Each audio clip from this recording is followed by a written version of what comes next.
Maayong gabi sa tanan, maayong gabi sa lahat ng nakikinig sa SMNI. May gabi. Opo, doon po sa naging sitwasyon kanina, ano po ang nakikita, basa nyo po at may-ari kung may mga paglabag kayong nakita po dito po sa panig ng pag-implement ng arrest warrant at doon sa nangyari po kay Senador Bato de la Rosa po, Attorney? Well, the official pronouncement ng PBBM administration, even before, sinasabi nila na walang jurisdiction ang ICC, no, sa atin, no? Kasi tapos na nga eh. But again, in the past, they implemented an arrest order of the ICC against former President Duterte at ngayon na naman, no, after a denial na sinasabi nilang it does not exist, although there is such thing as a secret arrest order, lumabas nga itong arrest order when Senator Bato de la Rosa wanted and actually attended the session for today. So, nakita natin, lahat tayo nakita natin yung video kung saan nagrereklamo si Senator De La Rosa na hinaharangan raw siya ng NBI para pumasok sa session hall. So, this is definitely an affront to the independence of the Senate kasi nasa Senate grounds na tayo. Dapat, if there is a planned arrest intended by the NBI, they should have coordinated with the Senate leadership kasi nasa loob na tayo ng Senado. Opo, malinaw na po ba yung sa tingin nyo po ang sinasabi po ng Korte Suprema sa mga dapat na proseso na gawin po, Attorney, at hindi diretso, ora-orada agad at tila gustong gawin na kung ano yung nangyari kay dating Pangulong Rodrigo Duterte para dito kay Senador Bato de la Rosa? Hindi naging klaro ang Korte Suprema on this particular case. There was a general, let's say, advice from the Supreme Court on the process, but it did not tackle the challenge in the Supreme Court filed by former President Duterte together with Senator Bato, which cases were handled by Attorney Israelito Torion. So yun nga, may panawagan tayo na sana ang ating kataas-taasang hukom ay magsalita na regarding the legality or illegality of the arrest and continued detention of former President Duterte sa ICC, and at the same time sa apela ni Senator Bato to know whether or not mai-implement itong arrest order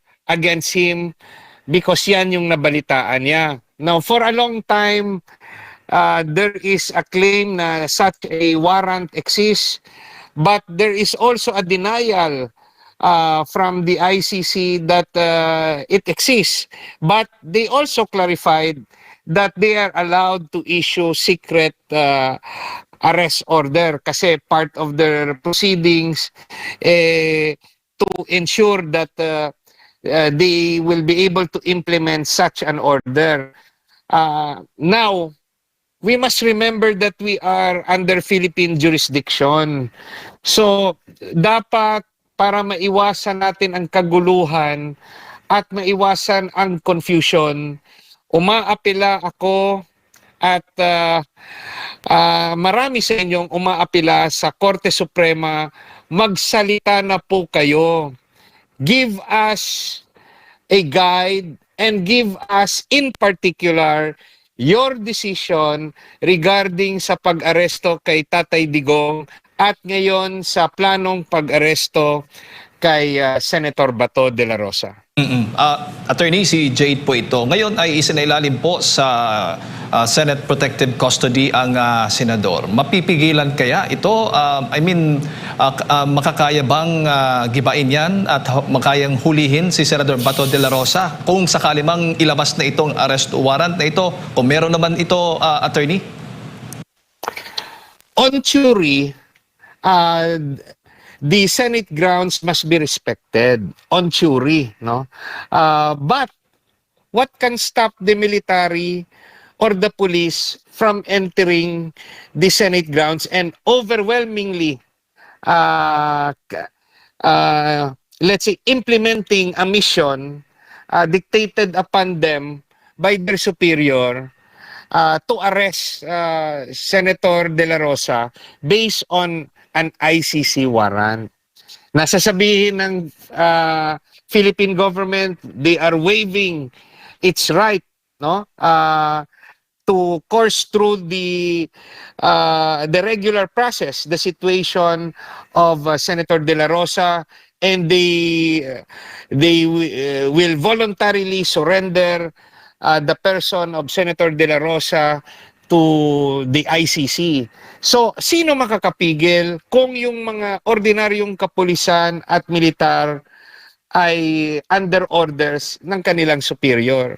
Kahit pigilan pa yan ng security officers ng Senate, they will be overwhelmed with force. Now, ano lang yung kinakatakutan nila? Kasi pag sa tingin ng lahat ng opisyal ay patas ang ombudsman, hindi yan gagalaw. Pero what if, to the minds of the public officials, the ombudsman believes or opines that the authorities have a right to arrest Senator Bato, or the ombudsman has in the past given an opinion that he believes that the ICC has jurisdiction over Senator Bato. Pag ganon yung nasa utak ng public official, they can actually believe and let's say accept the order given to them as a valid and legal order, knowing that the ombudsman, no, will side with their opinion. The only thing sa aking pag-analyze ng sitwasyon na makakapigil nito kung magsalita na ang Korte Suprema. Pero tama ba, attorney, na mismong si Antonio Trillanes yung nagpakita ng, kumbaga, yung umunay arrest warrant mula sa ICC, kaugnay nga dito sa pag-aresto nga kay Senator Bato de la Rosa? We can question that as not following the process by reason that dapat ang ICC should course it through the DFA, and the DFA will ask for assistance at DOJ, and the DOJ will be the one to coordinate with the proper authorities like the NBI or the PNP to implement that warrant if the Philippine government has decided to surrender its right of jurisdiction over the person of Senator De La Rosa. There are different interpretations sa batas kung paano yan i-implement. Again, with those different interpretation, under normal circumstance, yung kinakatakutan ng mga authorities, pag sa tingin nila ang isang order ay illegal, ang kinakatakutan ng authorities ay ang ombudsman. Paano naman kung yung ombudsman mismo ang magsasabi na may jurisdiction ang ICC over the person of former President Duterte at Senator Bato de la Rosa and other suspects, let's say, whom the ICC will issue a warrant? Pag ganong yung pag-iisip ng ating authorities that the ombudsman will side with them, ano pa yung makakapigil sa kanilang pag-implement ng utos ng kanilang superior? Again, to repeat, I appeal to the Supreme Court na sana mapigilan natin ang mga tinatawag nating aksidente na pwedeng mangyari dahil yung dalawang panig magkaiba ang interpretasyon. So, for us to have peace and for us to be properly guided, sana at ako bilang isang abogado nananawagan sa ating pinakamataas na korte, please interfere and decide on the pending issues regarding the legality or illegality of the ICC order, arrest order against Filipinos. Ano yung posibleng pananagutan ni Antonio Trillanes, attorney, kaugnay nga dito sa kasong ito? Lalo't na question din yan doon sa naging talumpati ni Senator Marcoleta sa plenaryo na kung bakit si Trillanes na ba yung baga sheriff ngayon ng ICC? Hindi natin alam kung yung hinahawakang kopya ni former Senator Trillanes ay original or photocopy. So, if the ICC officially released it to him, it was released to him for some authority. Or, hindi rin natin alam kung yung kopyang yon is just a photocopy which the former senator got from the prosecution ng ICC. No? So hindi natin alam. Only Senator Trillanes can inform the public as to how and what and in what capacity is he holding such a order or photocopy of such an order. So we have to make sure first whether that copy is an official copy or a mere photocopy. Oo. Kung yung kopya niya ay may petsang nakalagay na last 2025 pa, attorney, yun po ba ay epektibo pa? And unless there's another order stating that it has been canceled, any order will continue to exist and should be recognized. At ito yung danger. Ito yung danger. Remember, lumabas sa balita na hindi lang si Senator Bato ang respondent sa akusasyon. Paano natin malaman kung meron pang arrest order na let's say against Senator Bongo?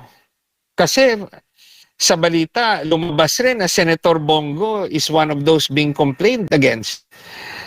Si former General Albayalde, I think, is also one of them and others, no? So, umpisa pa lang ito, yung kay Senator Bato. Anong makakapigil pag hinayaan itong mangyari? Yung iba na respondent, baka mabigla na lang na meron rin silang mga arrest order at dadamputin na lang sila at ililipad sa eroplano papuntang Hague, Netherlands. Again, mapipigil lang ito at magkakaroon ng kapayapaan sa isyong ito kung magsalita ng ating Korte Suprema. At yung Senado naman, matapos nga nakita yung CCTV footage ng habulan ng ilang NBI agents at itong si Senator Bato de la Rosa, ay nagkaroon po sila ng motion na i-contempt itong mga ahenteng ito na mula sa NBI at ilang individual attorney. Sa tingin po ninyo, tama po yung naging hakbang ng Senado dito? Malalaman natin kung magkakaroon ng kapangyarihan ang contempt order ng Senado, sino yung dadakip sa taga-NBI. At kung hindi susundin ng NBI yung order, anong magagawa ng Senado?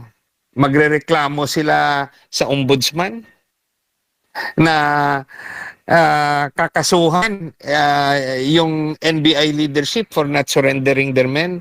So we will have a constitutional crisis sa ganitong sitwasyon. But again, the contempt power ng legislature is entirely separate from an ordinary criminal action. Kita mo naman nung panahon ng Quadcom, wala namang kaso na final sa korte pero may naging kapangyarihan na magpakulong ang House of Representatives. So, kung gagawin yan ng Senado, mai-implement ba ito? At sinong ahensya ng gobyerno ang makikinig sa Senate to implement it? Kasi limitado naman yung security officers ng Senado. They will have to ask help from other government agencies. Opo. At bukod po doon sa mga remedyo, legal remedy po na nabanggit po ninyo na dapat desisyonan na ng Supreme Court, yung mga nauna ng petition po ng iba't ibang mga kampo na kumukwestiyon nga dito sa illegal na pag-aresto kay dating Pangulong Rodrigo Duterte. Kanina din ay meron pong inihain naman na bago na naman pong petition, itong motion, baga urgent manifestation with omnibus motion po yung kampo ni Senador Bato de la Rosa sa pangunguna nga po ni Attorney Israelito Torion diyan po sa Supreme Court upang humiling ng proteksyon na attorney laban nga sa posibleng implementasyon ng umano'y arrest warrant. Anong ang epekto po niyan, attorney? Legally, it's the right move to remind the Supreme Court of the urgency of the present issue. Ano ba, mag-aantay pa ba tayo na may physical violence na mangyari? That should be avoided. Kaya nga, yung makakapigil lang sa lahat ng sides. Pag nag-declare ang Supreme Court na tama ang Philippine government, di walang magagawa Senator Bato, talagang dadalhin siya doon sa ICC na wala ng proseso dito. Pero pwede rin magdesisyon ng Korte Suprema at sasabihin na bago mangyari yon, dapat may pandinig muna sa Korte ng Pilipinas para malaman kung talagang tama ang hatol ng ICC at magkakaroon ng pandinig sa issue na hindi ba functioning ang Philippine courts. That is why nagkaroon ng let's say jurisdiction ng ICC. So mapipilitan ang Korte Suprema to touch on the very root of the intervention of the ICC sa mga Pilipino. Kasi yung premise dyan, the court is not functioning, that is why the ICC has to come in. What if the Supreme Court has decided that the court is functioning, yung Supreme Court is actually very alive. So lahat ng proceeding ng ICC hindi recognized ng Pilipinas pag nagkataon. What an embarrassment will it be to the Philippine government pag nagkataon kasi ipadala na natin ang former President Duterte natin because of such an interpretation of the Supreme Court. We would not have been able to save former President Duterte, pero maisasalba natin sina Senator Bato at yung mga iba pa. Nabanggit mo nga kanina, ang sinasabi nila kung ipapadala si Senator Bato de la Rosa sa The Hague or sa ICC, ang ibig sabihin ay hindi gumagana yung ating korte. Pero bakit hinahabol ng gobyerno si Zaldico, pinapauwi din si Attorney Harry Roque? Kung ganun po ang nagiging naratibo, anong dating po sa inyo ang ganun, Attorney? You know, politics is already in play sa atin. No? Tayo naman, we can analyze the situation. But yung tanong ko, talaga bang hinahabol si Zaldico? Because if Zaldico is already in the custody ng Philippine government, maraming testimonya na lalabas na madidiin ang malalaking tao. Kaya yung tanong ko, talaga bang hinahabol si Zaldico? Yan yung reality na katanungan. So, ano na nangyari sa abogado ni Zaldico? Bakit ang tahimik niya sa ngayon? Di ba dati ang daming interviews? O ba't biglang tumahimik? One good thing sa nangyari ngayong araw, sana maibalik si Senator Marcoleta as chairman of the Blue Ribbon Committee para magkaroon ng continuation ang pandinig sa corruption issue that is related to flood control. At yung itatarget ni Senator Marcoleta na imbestigahan ay mga contractors. Especially those with ghost projects or projects na substandard. Kasi it's not only corruption that will be investigated but also estafa. Pag dineclare nila na finish at sa totoo hindi finish, pwede silang makulong through estafa. Or sa pagsagot pa lang nila, pwede silang ikulong through contempt. Talagang marirestart ang investigasyon. Just imagine, sa dami ng contractors, bakit nakakonsentrate lang sa Diskaya? Pag talagang tinutukan ito ni Senator Marcoleta, magkakaalaman na the contractors' cooperation are needed kasi sila yung magtuturo kung sino mga politiko ang involved dito sa flood control controversy. Tama yung strategy ni Senator Marcoleta, offered contractors a possible plea bargaining or witness protection inclusion sa program for as long as ituturo nila yung mga politiko. I think mababaliktad to lahat. Thank you. Ayan po, Attorney, maraming salamat po sa inyo pong oras at sa pagbibigay po niyo ng impormasyon ngayong gabi. Magandang gabi po sa inyo. Magandang gabi at salamat SMNI. Ayan po mga kababayan, si Attorney J.D. Hinlo, Deputy Secretary General for Visayas.